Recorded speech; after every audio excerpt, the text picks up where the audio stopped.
right, welcome everyone to another edition of Deconversion Stories. So today it's an early episode because our guest Chrissy here lives over in the UK. So it's not exactly. Listen to this guy. It's not Good exactly morning, early for her, everyone.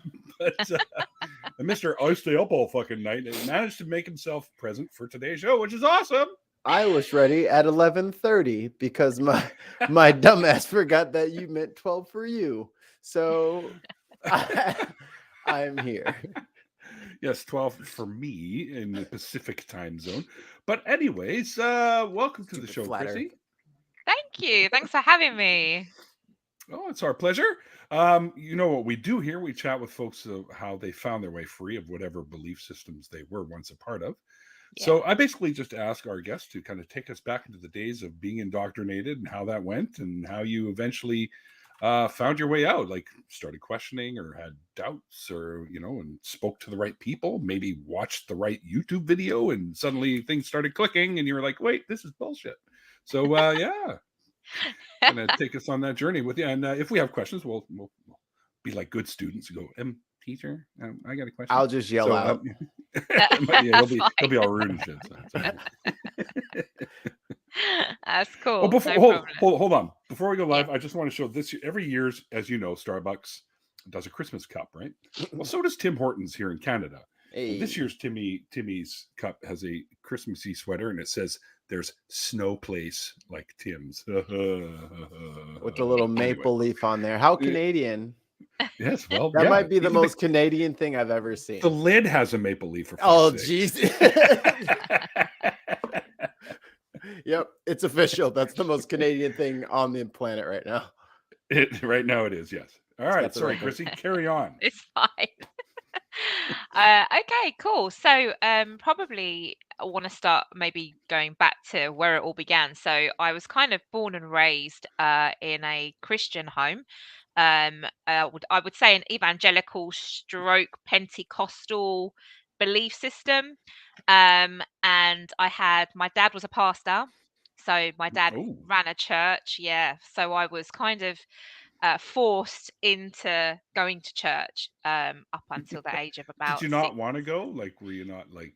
Well, to be honest, I was just a kid, so I didn't really know any different. But what was weird as a kid was the fact that there was always people in my house. So being raised in like a Christian home and you got a pastor as as your dad. My mum and dad were always hosting people. There was always random people in the house. They had big hearts for people, to be fair. And I think, they wanted to help as much as they could. But it just meant that, as a teenager, you're kind of growing up seeing, just people that you don't know in your home. And then your family are focused on other people, not necessarily the family. That becomes a bit of a problem when you're young, and impressionable. Yeah, because you want the attention, right? So. Well, yeah, to a degree, yeah. You certainly want, yeah, absolutely. And I think for me, the relationship with my dad growing up probably would have been the most important years of my life. Would have been better had he have been more focused on the family as opposed to the church, but that's just the way things went back then. I can only imagine for someone like your dad to have to split them. Yeah. Do you think today he has some regrets about that? I don't know whether he really realized how it affected me. I think if I sat him down and told him, it would probably break his heart. So I wouldn't want to, I would never want to do that now. But I think at the time they really felt like it was God's calling on their lives, that this is, my dad had quite a big conversion experience with God, or whatever we want to call it, when he was in his teens. And from that point on, he just had this drive to be like, I need to talk to people about Jesus. I need to, bring people to this same truth that I've discovered. So he had like a burning desire. And, that was his driving force. And then my mum became a believer, and then, they did things so together. She didn't believe before him? No. Well, they were Greek Orthodox, so they're Greek. Oh, yeah. My family are from Greece, Greek from Cyprus, so they were Greece kind of beautiful. born into. Yeah, Oh, it is. it's So amazing. they, Like, yeah, it's beautiful. But they were born into like what we would call Greek Orthodoxy, Yeah. but they weren't like churchgoers or religious or anything like that. They were just, it was they were just just by believers. title. Yeah, just Yeah, by yeah. title, really. I But got one here. obviously, yeah, go. Do you use your experience with like Christians that were like genuinely people trying to help to shape how you talk to Christians now that you've deconverted? Uh, do you mean like my kind of as in like if you want to help? People meaning well. Like, does your Yes, experience with people meaning well kind of like, right. because you're not like running around with brass knuckles on like, where's the nearest Christian? You're just kind of You know what? It's a really weird thing because I would say, what is a well-meaning Christian? Because if Mhm. I look back to how I was, my well-meaning always had an Little underlying. barb at the end. Yeah, it's really bad. I look back at it now and I cringe and I think, oh God, you are honestly, you have this built-in indoctrination where you have to convert people. So even your way of like reaching out to people to help, in inverted Mhm. commas, is a way for you to talk to them about God and why they need Jesus in their life and why they need to become Christians. But that was always something that didn't sit right with me, which is one of the reasons that I started to break away from it, because every time I would do it, I felt so uncomfortable, and it was out of Yeah. character for me because I felt like I would have to get close to someone and let them talk to me about their story, but then have to preach to them with an alternative, an Mm, alternative yeah, thing that I'm trying to get them to sign up to, if that makes sense. So Yeah. it was, must feel even worse if they don't seem like they're into it too, right? yeah, because what are you actually selling them? What Nothing. what that was the thing, and I think that I couldn't really believe it myself. So when I'm told, oh, God really loves you, and if you believe in him, like your life will be so much better, and there's all these pros, and you're just becoming a wonderful human and full of joy and all these things, and I'm sitting there thinking, I don't have that, so why am I trying to get other people to believe something that I don't even have?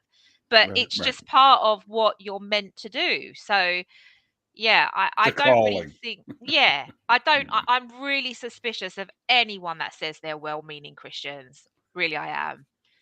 You know I've what lived though? with them. They probably think that they are, right? Yeah, So that's what they maybe. want to convey. But and it's not often that we will talk to people and not really realize that there's these undertones of fuck you going on in there, sort of, I guess, Yeah. for lack of something better. But yeah, but I find that when you speak to them, and if you're not really on board with what they're trying to sell you, I guess, they get kind of offended. So Yeah. that comes out, right? Yeah.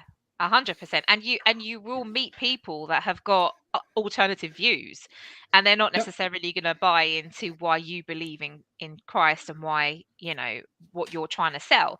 And that would Yep. happen. I live in the UK, so I'm around no Christians, literally, to at work, general life.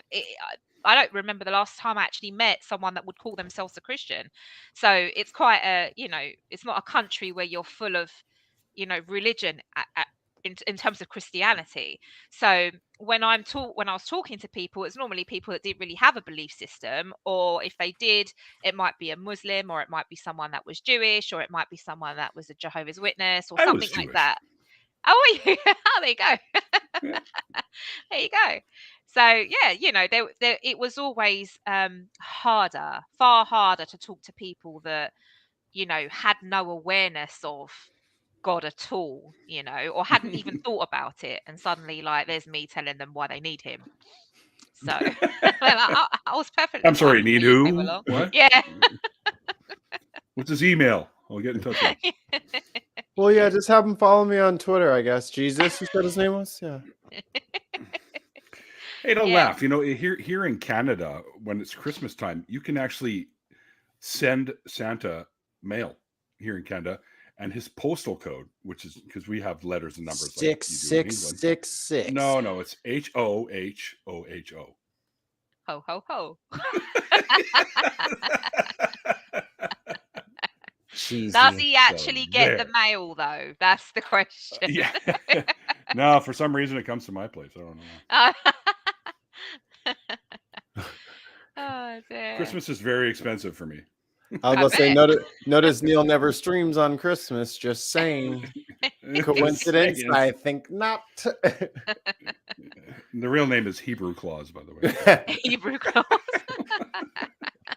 Which is I Old could- Sumerian for Wolverine. Yeah. Do I have to get the fucking claws out now? I was about to say, they're going to pop up here in a minute. Anyway, sorry, we keep interrupting you. All right. No, it's fine.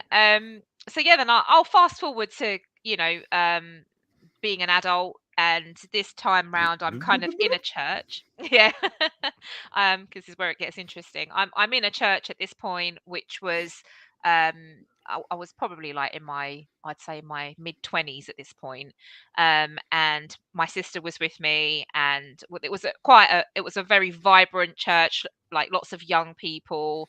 And at first I was very I was really taken away with what they were teaching. It was very much at the start. It was very loving, I would say, the way they presented the Bible, and and God being the Bible. Well, the Bible being God's word, right? Let me get my words straight.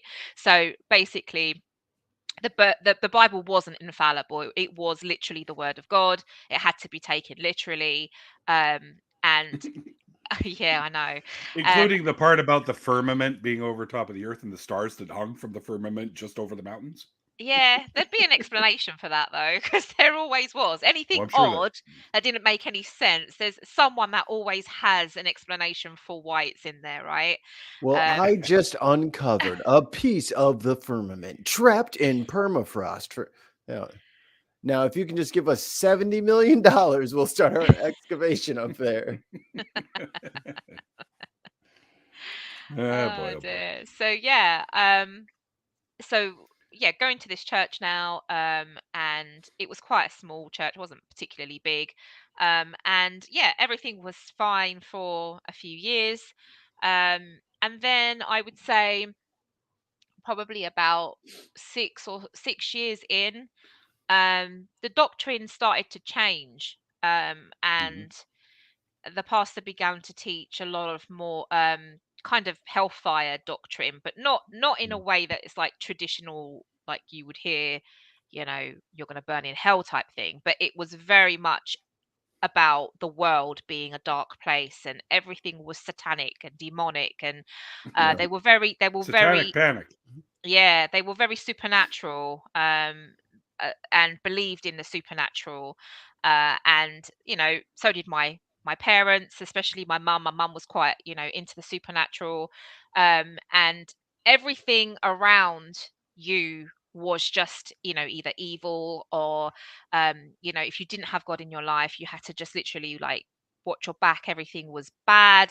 Something bad was going to happen to you. Decisions you made, everything. So I didn't know at the time what happened to me. I kind of know now, but at the time, I started to feel like my mental health was starting to slip. I started struggling with really horrible fears, intrusive thoughts. I was, What I do you will, mean by intrusive thoughts? as in, okay, so to be really specific, it was like I was having thoughts that were not mine, but like the third person. So it was things Okay. like, what's to stop you from doing this? What's to stop you from doing that? There was a lot of fear that was like, I think what had activated it, because they made me feel so afraid about doing something wrong, being in God's bad books, God sending me to hell, or everything was fear based, that I think my brain just began to think about every negative thing that could possibly happen in someone's life, every evil thing, every bad thing. What was to stop me from doing it? If God protected me and loved me like he said he would, how would he stop me doing these things? If that makes sense. And I don't know, look, Mhm. I don't know, I can't make sense of what the hell happened to me back then. All I know was that it happened.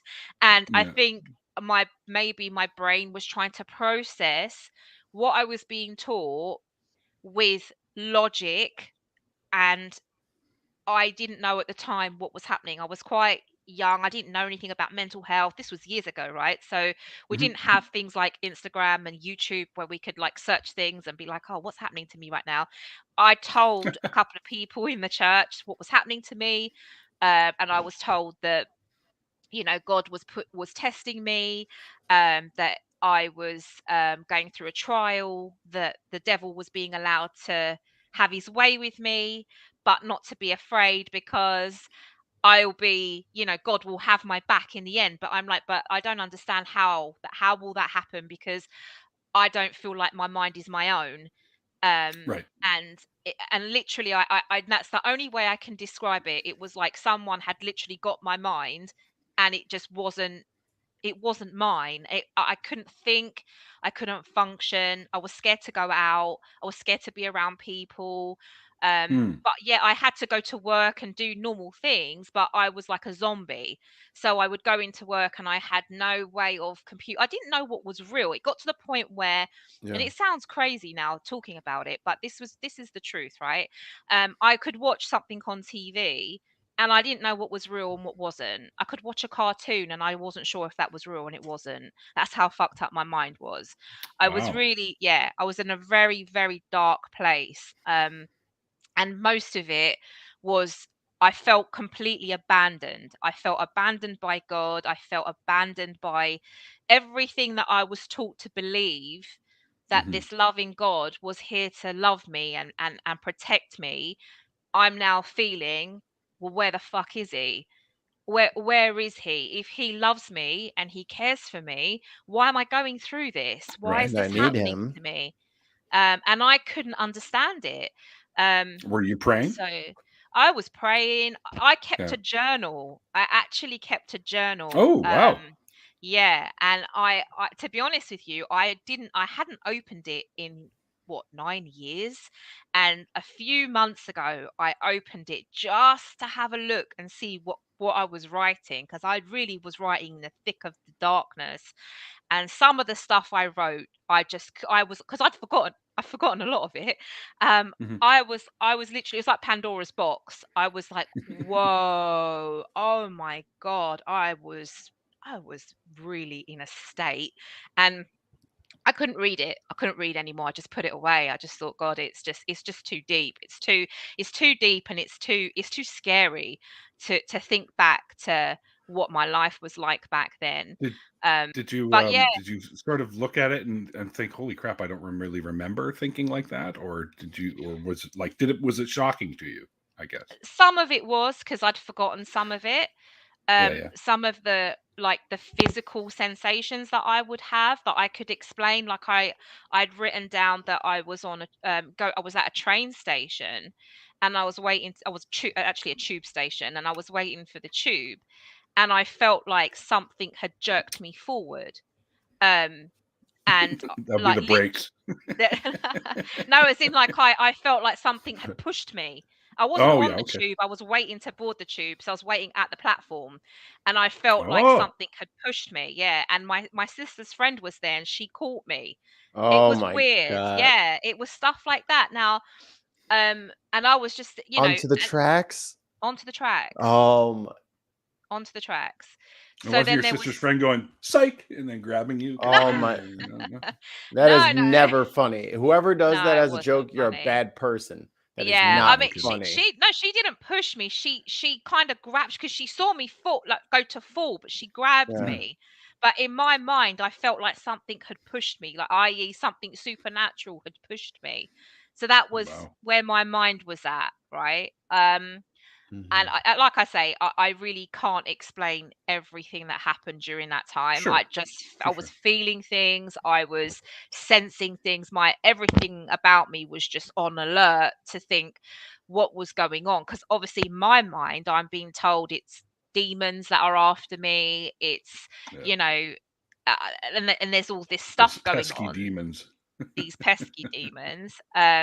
So, and I fully believed it. I had no reason at this point in time not to believe it, right? So it was just reading a platform probably. uh, so yeah, it was pretty scary, I'm not gonna lie. At the time, it was very scary, and I didn't know, you know who to turn to. And I think at the time I remember telling the pastor, right? This is quite funny. And I pulled him up and I said to him, look, this and this happened to me and this is going on, and I'm getting really scary thoughts and I can't control them. And he was like, right, we're going to do a prayer meeting round your house. Let's get the church involved. Let's, fast for you, and we're going to really pray that God does something and whatever. Yeah, it helps you break through this darkness, because I really feel that the devil's after you. And I was like, oh, fuck's sake. That's really helpful. When someone's in a dark place, you're going to tell them that the devil's after them. I mean, That what fucking pesky ass devil. wicked advice, pastor. Thanks for that. So so basically, that's what they did. They ended up getting, like, pretty much most of the congregation round to my parents' house, which is where I was living at the time. People all, and you know what, the weird thing about, you're very vulnerable, because not only is all this shit happening to you, you've also got other people now that know about it, and everyone's like, oh, gosh, what's going on with her? Is she okay? It's all the kind of, what we gonna do? Like, and I'm not saying Let's that get people that didn't devil. care. Yeah, but it was a bit like not an exorcism, but that's kind of how it felt. It felt like Right. they were going to try and cast something out of me, and I'm like, what the fuck is going on? Like, I don't, I know I'm not mad. Like, that's Yeah. one thing about me. Like, I'm not one of these people. I'm not into, like, I've never been like one of these kind of supernatural, like, oh yeah, holy, touch my head and I go down, or anything like that. I've never been like that. I've always been very logical in my thinking, very much like, if anything's going to happen, I need to know it's real 100%. I'm not into fake shit at all. Right. So I think this, for me, this supernatural thing about praying over me, I was a bit like, I had no choice. Like, I thought, look, I'm desperate, I need help. So if this might help me, let them do it. Anyway, so they had like It's more about them at this point for that, by the way. I think so. I think you're right, It's really. more I about them think, thinking that they're helping you, but yeah, we all know yeah. that it doesn't And do they did. They spent most of the night in prayer, praying over me, and they left that night. And I remember sitting in my bedroom with my mum at the time, and I said to my mum, I feel like no different. In fact, I feel probably more scared now than I did before. So, because it just triggered loads of more fears, because now I'm feeling like there really is something wrong with me, and I don't know what it is. I don't know if I'm ever going to be okay. So yeah. Before you carry on, it reminded me of they did a prayer test back, I think it was the 80s or something, that they did this. There were 3 groups. One group knew they were being prayed for. There were sick people in the hospital. Second group was told you may or may not be being prayed for, and the third group was told you weren't being prayed for. And the group that was being prayed for actually fared the worst out of all of the 3 groups. Wow. Really? Yeah, because I think they had that added pressure. Oh, well, these people are praying for me. What if I don't get better? Then that means prayer doesn't work. So that stress actually put the body into more of a problematic state. So that existential dread. Yeah. 100%. 100%. The group that did the best, by the way, is the one that knew they weren't being prayed for. Really? Yeah. That's interesting. And the funny thing is, right, ever since I was a kid, my parents used to pray for me. If we were sick, if we had a bug, if we felt whatever, my mum and dad were always, especially my mum, straight away, she'd be praying. But I remember as a child still being sick and always thinking, Mum, why hasn't your prayer worked? I'm still ill, right? So I thought you past- prayed, Mom. I still have a yeah, fever. yeah, I exactly. think I might need antibiotics. I'm Enough still prayer. Because sick. the viruses don't care. No. Viruses don't care. They're like God who. Yeah, they really don't care.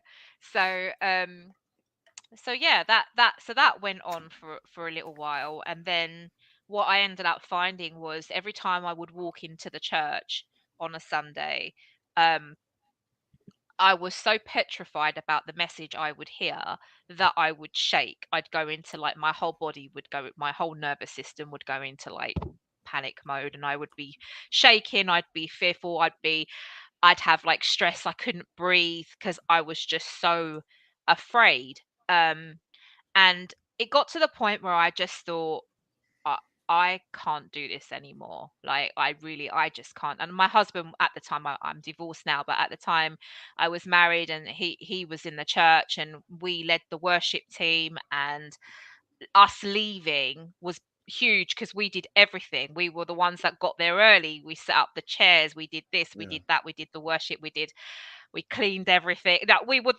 like the core people. So to suddenly to stop going was Did you clean huge. everything with holy water though? No, I didn't. Maybe that's what was missing. That's how them demons got in. Guaranteed. Yeah, it is. Yeah. Guaranteed. Happens. I've seen it happen 1,000 times. That must be what it is. So yeah, I stopped going, and we wrote a letter to the pastor to tell him that we felt that his doctrine was really ruining a lot of people, was damaging a lot of people. At this point now, other people started to get a bit unwell as well. So people started to want to leave. Other people's mental health was starting to be affected. It wasn't just me. I think I was an extreme case, but certainly other people were starting to clock on to things that weren't right. So we wrote a letter. He basically demonized us and said that we were sheep in wolves in sheep's clothing. Get the right terminology. Demonized us to the whole church and basically said, they're of the devil. They were never believers to begin with. All the usual Christian shit when you Yep. decide Yeah, to no leave. true Christian bullshit. Yeah. No, not once was it like, okay, let me actually have a look at what I've been doing to see, have I been causing damage with what I've been teaching? Because let's be honest, he's teaching from the Bible, but it is his interpretation of it, as it is Yes. everybody else's, right? Yes. But his interpretation was very different to like say my dad's interpretation, and my dad knew the Bible inside out. He was he knows ancient Greek, he studied it for years. His interpretation was different from the pastor's. So I'm like, well, hang on a minute, whose is right? If you're both reading from it, then Right. who do we believe, and what bits do we believe and what bits don't we believe? Like, what doesn't make any sense to me. So I know, man. it really does. It And really I doesn't. think Greek is the oldest version of the Bible we have, and it's not even close to being the original, which is Really. bizarre. Yeah. Yeah, that's really interesting. It's funny because now since I've kind of been on this deconversion journey, and I've been, listening to so much more about where the Bible came from, and, its Mhm. history and everything. And it's just been quite mind blowing because we weren't allowed to believe, I wasn't allowed to believe in evolution. I could only believe in creationism. I wasn't allowed to, I had no other worldview other than the Bible, like literally was what I was taught. And that was the hardest thing coming away from it, was like, what the fuck do I believe now? Because all this time I've thought this and I've thought that, and now all of a sudden I'm like left with nothing but my own opinions and my own thoughts about things. And I'm like, well, what if I'm wrong? Yep. So that was pretty scary. But anyway, going back to me leaving the church, so I left the church, and then for about 2 years, I was listening to podcasts by a guy called Matt Chandler. I don't know whether you know him. He's an American I'm not pastor. familiar with that. Yeah, the Village Church. He's pretty big in the Christian I was gonna say industry. Mikey's on it. But Matt Chandler. It So is an he's industry. If you yeah, boil it it down, is. it is a Yeah, business. I think they're based in Texas. He's pretty big on the scene, and at the time, his teaching wasn't it was basically putting to shame what I'd been taught. It was still the Bible, it was still Christianity, but it was a different version that I was being taught. So I found comfort in it. So for about 2 years, I was listening every day to what he was untangling a lot of the weeds that where the Bible had been twisted to shame and to bring fear. He was helping me to untangle a lot of that and be like, no, this is what it actually means. So even though, again, it's his interpretation, at the time it suited me because I was now feeling like I was beginning to heal. So that went on for about 2 years, and slowly I was healing very slowly. Like the thoughts had subsided. I was able to function normally, and I was on the path to getting better, but I still was very fearful, and I still wouldn't go to church. Um, and then after about 2 years, I found that his teaching started to take a bit of a turn as well, and he was getting quite angry in his sermons and shouting and being quite like just very overbearing and quite he was bringing fearful teachings again into what he was bringing to the table. And I was like, whoa, no, like you've gone away from love now, you've gone away from love and you've gone back to fear, and I just can't go there. I physically cannot go there. So I stopped listening to him.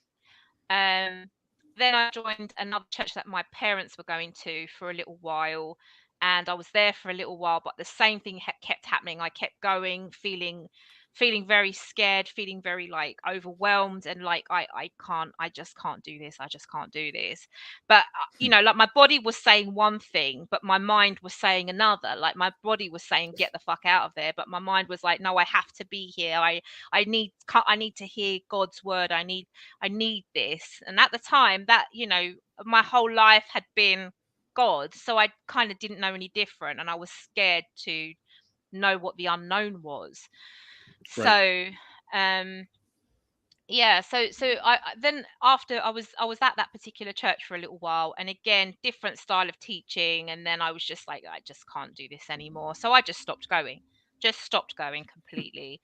And during that period, my mum got very unwell. We now know that it was actually bipolar, but at the time, the doctors didn't know what was wrong. They just put it down to depression. But the depression was so severe and so bad that she and obviously a God-fearing woman that was always believing in God, and saying to me, I'm praying, and I don't know where God is, what's happening to me. She's bashing her head against the wall. She tried to take her own life. It was just the most My mom did too. awful time. Really? Yeah. Was she a Christian as well, your mum? Nope, Jewish. Jewish. Yeah. Okay. Yeah. It's fucking hard, right? It's really Yeah, hard. And she's especially, is she still alive? bipolar and manic depressive. Yeah. She's Oh, she we have her in is. home now. Yeah. Wow. I take her out every Sunday. We go for prayers. Bless her. It's the hardest thing living with these things, right?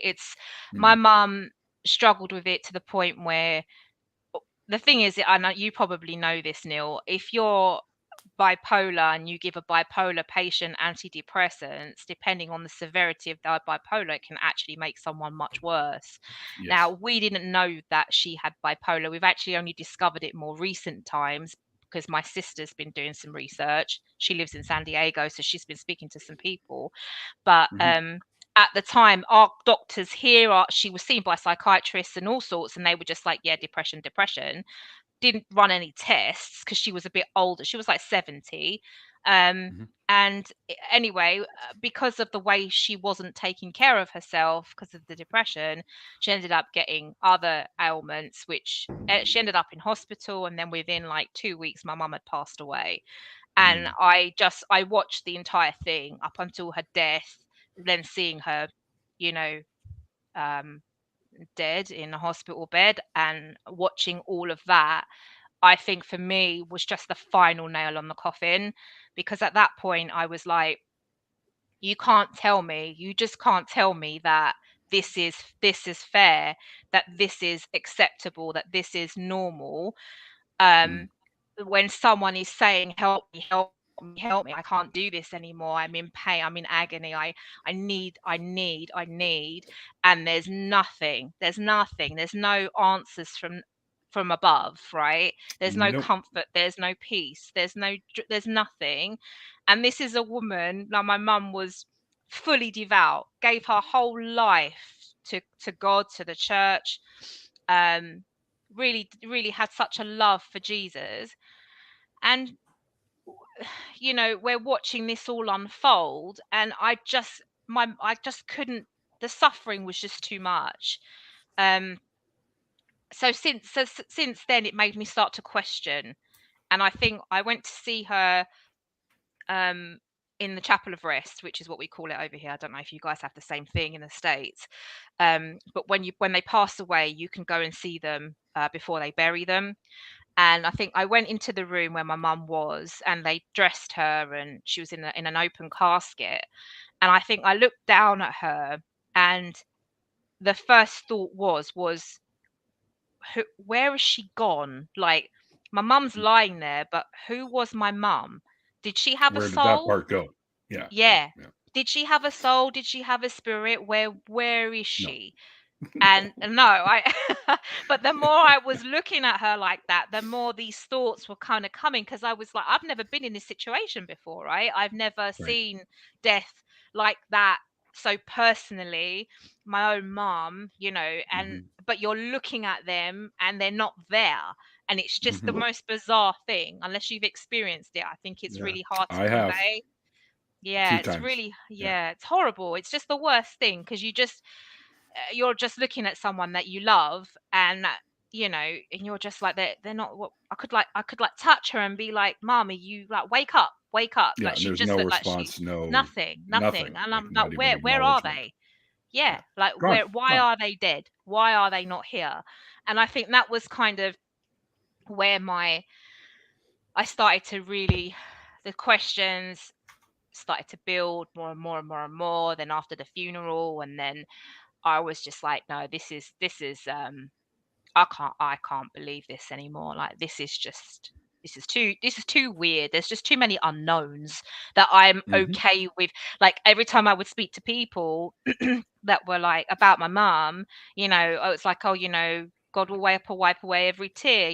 She'll be in glory. She'll be restored in the end. And, all of the Christian hope, which, you know, is lovely if it was true, but Right. it does nothing for the person that's still or that is suffering, or that has gone through suffering, knowing that they might be one day in a better body. It's like, well, I don't really need to know that right now. I want to know how I'm going to be okay today, not like Yeah. How when can we I'm fix dead. this one first? Yeah. Like, who cares about that? We don't even know if that's there. So, well, no, Exactly.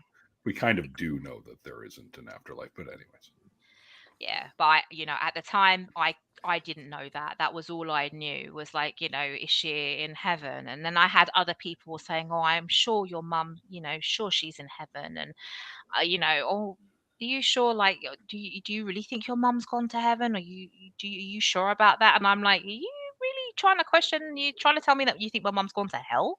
Like, and that was another thing, because I was like, no, no, no, no, no. Like, this is just too much. So I think I then started to look into, well, obviously, my mum passed away. I went through a divorce, and then as I was coming out of all of that, I then started to listen to other people talking about deconstruction, because this is when deconstruction hit the UK. Because it wasn't really I would say, I don't want to call it a movement, but it wasn't really a thing in the UK. I'd never heard the terminology before. And then all of a sudden, I'm like, okay, I'm going on Instagram, and I'm like hearing stories and seeing people talking about deconversion and what it meant, and so many people, especially in the States, like talking about what it done to them. And I'm like, oh my God, like I can relate to so much of it. So it's not just me. I wasn't going crazy. It's actually, this is damaging people. Like this is actually Mm-hmm. fucking people up in so many ways. And it can't, it can't be, it can't carry on. It's just so damaging. And I, I was probably the first person out of like our entire sort of friendship group, the church, even my family, 'cause some of my family are still Christians, are still in the church, but I was the first one to be like, I just don't think I can, I don't know what I believe right now, but I need to figure this out, and that might take me a while. So I broke away from all of the people that I used to kick about with that were Christians, maybe a couple, apart from one or two that were a lot more like open-minded and could talk to me about different things. But people that were very, I guess, very stuck in their ways and very focused on what they thought was true to try and influence me, I just distanced myself from everybody. And I didn't really care. I know it meant losing a community, but I never felt part of a community anyway. I always felt different. I always felt like the odd one out, because everyone would be talking about how much they loved God and how much he'd done for them. And I'm just sitting there thinking, am I being left out? Like, does he Yeah, like, really not want me? Or is it like, where was he for me? Like, how did you guys get all the attention? And I'm exactly. sitting there going, hello. Yeah. Yeah. And that's how it felt. I felt like Yeah. like he was like, okay, well, if he is real, then he clearly doesn't want to know me, or maybe I'm one of the bad ones that that he's going to spit out of his mouth one day, because that was another thing that I was, we were always told, like, Jesus will spit you out one day, and it was things like that. Yeah. There's a scripture in the Wait, Bible that talks what? about it. Yep. Spitting you out? That would Yeah, mean he'd spit you have to out of his mouth. consume you first. No? Yeah, maybe. I don't know how he does it, but apparently that's one of the things. But that was, Did you these take little pee from things. wafers? It's like the reverse sort of. I don't know. I don't know how he's going to do it, but these things were really real to me, right? They were very much like, they were very potent, damaging things that you could take and you could break someone with it. And for me, that was exactly what they were doing. Like, people were using scriptures to try and bully me into staying in the fold or staying in Christianity, or, well, if you leave now, maybe you're not going to be saved, or were you never saved to begin with? And there was just fear upon fear. And I just think it got to the point where I just thought, do you know what? I don't fucking need a community. Why do I need people like this? See, you're actually more damaging to me than me not having anyone. I'd rather just be on my own. And I mean, I wasn't. Thank goodness I've always had friends from every walk of life, and not necessarily Christians. And I actually always got on better with them and felt freer with them. And now, obviously, I'm completely out of the Christian circle. So many of them say to me now, you were so judgmental. Like, when you were a Christian, you were such, we were scared to talk to you. Like, we couldn't talk to you Wow. because Yeah. you always had such a Yeah. staunch view on things, and you were so like stuck in your ways, and I would come away feeling judged by you and feeling scared, and I was like, I'm just, all I can do is apologize, because I had no other worldview. I didn't know Yeah, back because it was then. kept from you, right? Yeah, it really was. And I didn't know how to critically think. I had no idea. Like, I think part of what I went through with the mental stuff was very much because I felt I didn't trust. I wasn't allowed to trust myself. I wasn't allowed to trust my instincts. I wasn't allowed to Right. believe what I felt was real or was right. I was sinful. What the fuck do I know? I'm a sinner.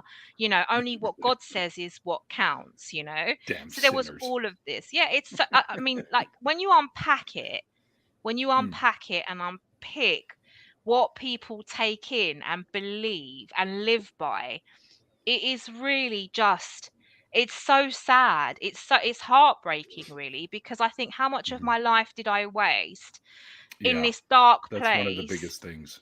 Yeah. And I'm like, now I'm grateful. Like, I mean, I've had, therapy and things like that subsequently, because I wanted to try and figure out what actually happened to me. And the most I've kind of found out was actually what you went through was some sort of CPTSD. So complex post-traumatic stress disorder. And I think that kind of summed it up when I looked into how these things happen and what happened to me. I'm like, actually, that pretty much spot on as to what I went through back then. And now, fast forward years later, I'm completely, thank goodness, I'm completely fine now. But I do get triggers. I do have, I Oh, could you just get probably will for a while. yeah. I mean, I literally had a message from someone I knew on Instagram who made a comment about something I put up, and he said something like, "Oh, he made a bit of a comment around my post," and I said, "Oh, I don't really believe that stuff anymore." And then the response was, "I know you've been through a lot, but I'm praying for you. I'm praying that you'll come back." You'll come back to God. He loves you so much. And I'm just like, oh, come on. Like that triggered me, because I was Really? just Does he? like, Really? Really? Where was he when yeah, I needed him? Fuck him. exactly. Well, Mhm. And I always that's equate the it thing. to the Wizard of Oz thing, where once you see behind the curtain, there's no going back. Yeah, yeah. But And this is a new wizard. yeah, This is the it's Wizard of hard Iz. He's Yeah. totally Wizard, different. same old bullshit. The Yeah, Sorcerer of Oz. it's not easy though. I think when you're, when you're indoctrinated, I mean, some people might find it, that they spend a bit of time doing a bit of research, and then suddenly, like, they find that they're completely, like, they've unraveled all of the shit, and they land in atheism, or they land as an agnostic or whatever. But people like me that have been born into it, where it's deeply ingrained, it does take a little while to just figure out, and you might not even know where you land. But even if you just take, like, piece by piece, like for me, I started with the whole evolution thing, and I'm trying to understand, well, where did we come from? Where did the world, I've not been allowed to believe this, but why? And then about the Bible, where did the Bible come from? And then just like the simplest of things, like, some of the scriptures are really fucking hard, and that, they really are difficult to, and I couldn't process them as a Christian, let alone, like, as an atheist. Like, I'm like reading it now, and I'm like, there's some serious shit in this. Like, this is you can't just ignore the fact that there is so much wrong in the Bible, and we can't just overlook it and just say, well, that was Old Testament, and that was allegorical, or we By the weren't way, yeah. when you hear that comment, you can say, well, then that means God isn't perfect. Yeah. Nobody's that's the Old perfect, Neil. Testament. Oh, Well, they claim he is. Well, that's the Old Testament. Well, then that means God isn't perfect if he had to change and make a New Testament. Yeah. But then they will say, well, it was written by men, and therefore, that there comes the But it doesn't say that the in the old human scriptures. error. Yeah. so God can't, is God illiterate? Like, why didn't he write Apparently. it? Why are you letting men write it? That's what I've always said. Why not have one fucking book where he could write it, and no matter who picked it up, it would be in whatever language they spoke, and they could read it, and it would be direct and to the point, and people would know. And maybe make an ebook or an Audible for people who got, like, you're on the go. I don't have time. This is the word of God. Oh, okay. Hey, you guys check out the new update on God. Yeah, the patch is nice. I like the patch. Audible hopes you've enjoyed this selection. This book of the Bible brought to you by Raid Shadow Legends. Oh dear. So God damn it.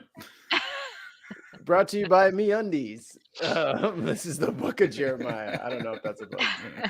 It is. Yeah, there's a lot. There's a lot to unpack.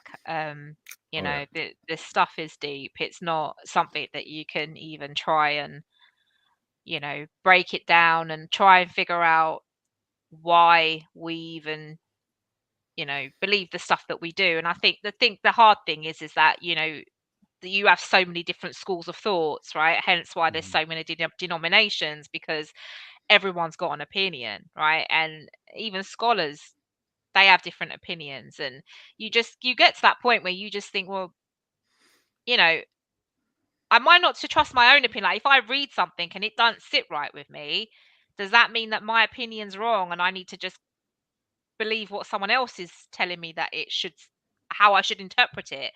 And I think that was a really big thing for me, because I would read, like, say for example, like some of the New Testament, and I would read Jesus, and I found Jesus really harsh. I would read him, and people would say that they saw him as love. I really genuinely could not see love. I'd be like, well, he's healed that guy. What about the other 20 guys that were like, it had leprosy, or they were maimed, they couldn't walk or whatever? Why did he just heal the one? Like, Oh, he there was paid him the things. most. Yeah. And then there was just random stories that people would be like, oh, look how like, amazing he, and I was like, I don't see it, I don't understand. Like, I find him harsh. I'm reading Paul in the Bible, I'm reading, and I find everything just harsh and damning, and like I'm being told off all the time, like, you've got to be this perfect person that no one can be. And you're reading it and you're like, I can't ever live up to this standard. Like, no one can. You can do 100 million Hail Marys for the rest of your life. Like, or you believe in Jesus' sacrifice, whatever you want to do. Like, it will always come back to, there's something on you, what you have to do to be right with God, right? There's always going to be that. And that pressure on somebody that really believes it, like I did, it will crush you. You can't do it. You can't perform, because we're not meant to perform, You'll never and live I up think to his standards. never. And you live on this like performance scale where you almost get into perfectionism, and then that comes with other problems, because you're never going to see you as authentic, because you're actually trying to be someone you're not. And that was what was happening to me for so many years, was that I was like, I didn't know who I was. I come out of the religion and I was like, who am I? Like, what do I believe? What do I want to do? What do I want to, you know, I want to listen to? Like, I remember throwing away all my hip hop CDs. I used to love hip hop. I know, Wu-Tang Clan, all of the old, You like, threw away original Wu-Tangs? I did, mate. I Oh did. boy. I had loads of, like, Jay-Z, NWO. and like lots of rap, Or and I used sorry, to love NWA. the NWA. Yep, yep. When I say I was, NWO, Too New World Order. sweet. but yeah, Go I back. remember throwing that all away because I was told that it was evil, and just so much stuff like that, where you're just like, whoa, hang on a minute, why the fuck did I do that? But we were told that's what we should do. You're not allowed to have anything worldly in your Right. life. You can't live by the world. The world is bad. Yeah. You're against the world. You're different. You're set apart for God. And you're like, but what does that mean? Like, Right. I haven't got some sort of special powers where I'm like set apart. What does that even mean, to be You set have apart? you have the Like, special ability to give me 10% of your money. yeah. Basically. Yeah. My favorite Yeah. superpower is when you rub your feet on the carpet really quickly and you walk up and shock people.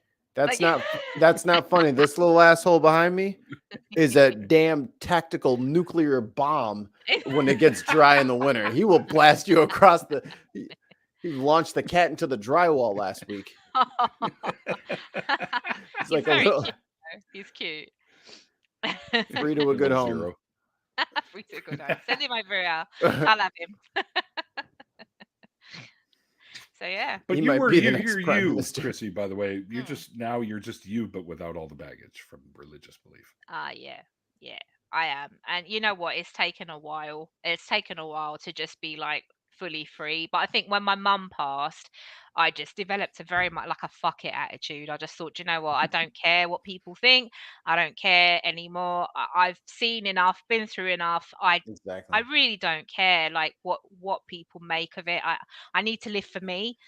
For so many years I just didn't live I lived for everyone else, lived for God, lived for the church, lived for what people wanted me to be, but never lived for me. And like even just decisions I made in like my marriages and what I was going to do for work, where I was going to live, everything had God involved in some way, shape, or form, and that influenced every decision. So in the end, purity culture, that affected me. No sex before marriage, all stuff like that. Like this is real stuff. And now, fast forward, I'm 44. I'm like, I am not wasting my life anymore on, all this stuff. I'm just gonna live, and if I die and go to hell, I die and go to hell. Like I can't do anything more. Like I tried everything. I tried the God stuff with real genuine intention. I really did want God to love me and me to love God. I wanted to do the right thing and follow him. It didn't work for me. So then I have come out of it. And am I to blame because I was so mentally unwell because of what it had done to me? I can't. If that kind of person sends me to hell because of that, then I'm sorry. How is that love? It just isn't. Yeah, fuck it all. Yeah, there you go. That's the new prescription I'm giving you right now. Fuck it all. Thank you. Let me get Can my you post pad. it to me, please? I don't think they sell it in the UK, but I'd gladly have it. Well, you got universal. You guys got single payer, so both of you guys can just relax. You can get your fuck it all and insulin, No cost. and all No and all the stuff you need to stay alive. Yeah. So I said I'll save you a seat in hell. Thanks, mate. I'll keep it warm for you. Yeah, I think Well, it'll it says he's look got a really nice one, warm, nice yeah. by the fire, so it's nice and warm, and yeah. Oh God, yeah. I think hell would be like a bunch of people sitting around singing hymnals for the rest of eternity. Yeah, that would be real hell. And then someone's like someone's just like a little flat. Like one of the people always like, just a little flat. My ears. You're scraping. Get me out of here. Yeah. No. I'm sorry. That was one of the things I remember. Like they used to say about when you go to heaven, right? That you'd be singing praises for the rest of your days. Like you'll be worshiping God for the rest of your days. As like Oh, goody. in heaven, yeah. And I remember thinking like that don't really sound like fun. Like I don't see how that is gonna be something that I really want to do. Like I don't know about you, but who are you guys trying to attract with your religion with this? Yeah. A bunch of choir directors. Like no one wants to sing No. hymnals all day. No one wants that. No. I just want a bowl. Yes. No. I just want a bowl. I just want a room full of fucking Snickers bars. That's what I want. It's not a bad shout. A Snickers that just keeps growing back after product placement. After you take the first bite, it just grows back. Yeah, exactly. That'd be nice. It's like everlasting Snickers bar. It's like the guy that the beer mug that never filled up, or that always was never empty, or whatever, kept filling up every time you drink. He goes, "That's great. Can I have two of them?" Yeah. Anyway, dual wielding. So before we bring this to a close, Chrissy, we always like to ask questions of our guests. Mikey, you want to do the honors? Or wait till he finishes. We woke the poor guy up. You got me. Sorry, man. It was a late night at the theater last night. Yes, yes. Yes. Quiet, yes. Live production and such. Lights, camera, you know the lots. But if you could go back in time, what would you say to like former Christian you? Oh boy. Run! Honestly, I would be like snap, drop, and roll. Form your own ability to critically think and don't believe everything everyone tells you. That's so important. Yeah. It is so important. It is. And what kind of message would you give to anyone who's watching that might be having those kinds of doubts? Go with them. Go with your gut. Like look into things. There's so many resources available now, like especially if you've got questions around certain parts of your faith. you know, and it might not happen like all in one swoop, as I said before. It could just be like you start to kind of research certain areas before you kind of fully embrace the fact that you are feeling different. But I think that if it doesn't sit right, it's probably because it's wrong. So you like your body will tell you, like mine did, right? Your body will naturally go, you'll feel it that there's something not right. And I think you have to listen to that, you know. I wish Yeah, I'd for done sure. it a long time ago. Yeah, and that's one of the things I quite hear often, or I hear quite often, is I wished I would have looked into this a little bit earlier, you know? Yeah. Because I get a lot Yeah. of folks that are late bloomers, as I sort of call them, right? So they come out, you know, and the funny thing is many of them have always been like, you know, during the time they're in there, it's like, why does this just not feel 100% right? Like, but you're so wrapped up, you want to please God, and so you stay and you try your best, and ultimately these questions pile up, and you're just like, okay, I got to answer these, and you start knocking those dominoes down. Yeah. And even if it's later in life, bravo to you for doing so. Yeah. And like I said, I think there's a lot of fear. I don't think people, you know, even if they It is feel fear. it, they don't know that by doing it, it's so unsettling. Or like if they're hearing the pastor talk about, you know, if you do stuff like that, you know, you're being damned to hell, or you're going to be deserted by God and things like that. It's just like people don't want to feel like that. So they're not going to necessarily look into it because they're like, you know, I'm afraid. So I think you have to really think these are just men at the end of the day. They're just men with their own belief system, and they don't know everything. They really don't. So why are we trusting what they fucking say? Why do we believe like what they're talking Right. about? Like, why should we believe it? You know? That's right. That's right. You know, and just because somebody's in a position of what's that? There's a fallacy from or Authority. authority, something like that. Yeah. Yeah. So just because they're in an authoritative place doesn't Yeah. mean they're going to be correct all the time, right? So No, question 100%. everything. But Right? but even some of these like big shot pastors, like you look at them now, like you hear them talk, and you just think, I Appeal mean, to authority. Sorry. Appeal to authority. yeah. But they, you know, you just I don't understand how people can sit under them. Like even when I was a Christian, half the Christian pastors, like televangelists and people like that, you just think, Oh, how, they're a whole other breed. how, you know, they are, but you know, they have so many people captivated, and you just think, Yep. what is wrong with us that we're not learning to think? Maybe we need to be taught in schools how to critically think, because if your parents can't do it, That'd be they great. need to teach you how to critically think. I think that's so bloody important. Then we wouldn't have so many people believing bullshit. Just my opinion. True. And you're right. And I think you can now in some places anyways take critical thought courses. So Well, I on how to do wish that. I had that. Yeah, I wish I Hmm. had that as a, you know, years ago. It's just not something that. Like, I'm not saying we want smarter teenagers because they're already pretty crafty, but to protect them, At least they think they are, anyways. they're so dumb, but they're so creatively dumb. It's like, damn, why? I didn't even think you could be this stupid. But yeah, Oh, so you've been on TikTok. man, I go to my messages only. TikTok is buck wild. Y'all are some fools. Anyway. Buck wild. Well, Chrissy, I want to thank you for coming on and sharing your story with us. I very much appreciate that. And I know that the folks in the chat do, because they've been saying thank you as well for you. Thank you guys. Thank you for all the support as well. And thank you for having me on. I think, you know, if it can help anybody, then I'm all for it. That's precisely why I do this, because somebody out there might see this one day and get something from it. So 100%. So it's important that we do these. We are going to do an after party. Now, you don't have to come if you don't want to, Chrissy, but I always encourage folks to come in for a little bit anyways and just meet some of the other folks. Yeah, sure. So it'll be a different link. We'll take a bit of a break in between so we can do a bio break or grab a, you know, freshen up your drink or something. Yep. Smoke weed every day. or that. Whatever floats your boat.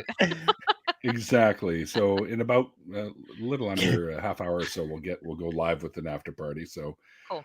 If you're cool with that, just let me know. Yeah, And give me a link. I'll send you a link. I think we can actually probably put one in the private chat, and you can just open that window right now if you want to. Perfect. Okay. Michael will throw that in there in a second. Yeah. See it. Thank you. Done. And yeah, and any of you guys out there that want to join us for the after party, just let us know, and we will send me a DM. Send you a link. Yeah, send Mikey a DM there, and we'll get you in there. If you just want to watch, there's a link to it below in the description box. Also, if you like what Chrissy had to say, and you thought, I'd like to get to know Chrissy a little more, I have her Facebook profile linked down below if you want to just send her a message and say hi and stuff like that. So you can do that, and because you're not on Twitter, I don't think, Chrissy, are you? No, I'm not. Good for you. And just I don't have time. It's a sinking ship. Yeah. Oh, I'm polishing brass on the Titanic, baby. This is fucking hilarious. This thing is burning down so fast. I know, it's funny. But and because of that, I now have a Mastodon, and I'd also have a what's the other one? Counter Social. So I don't have that stuff linked below, but I think I'm going to add it to my link tree soon enough. But you can find me over on Mastodon and Counter Social as well, just as 604 Atheist or whatever. So cool. You can find me there, and you can follow me there, and I'll probably be more active on those two sites soon enough. Thank you, everyone in the chat, for hanging out with us. Hope you guys enjoyed tonight's show. If you want, you can click that link and hang out for the after party too. Yeah, and thanks to my amazing patrons. You guys are awesome. I wouldn't be able to do this without you, so thank you for everything you do. Yeah, and that's about it, guys. Thanks again, Chrissy, and we're going to get into the after party soon, so hang out in the chat and wait for us. Just stop calling me names, you bastards. No. But until then, guys, until then, guys, like I always say at the end of the interviews, like the late great Christopher Hitchens once said, it's called faith because it's not knowledge. And we'll see you guys next time. Bye.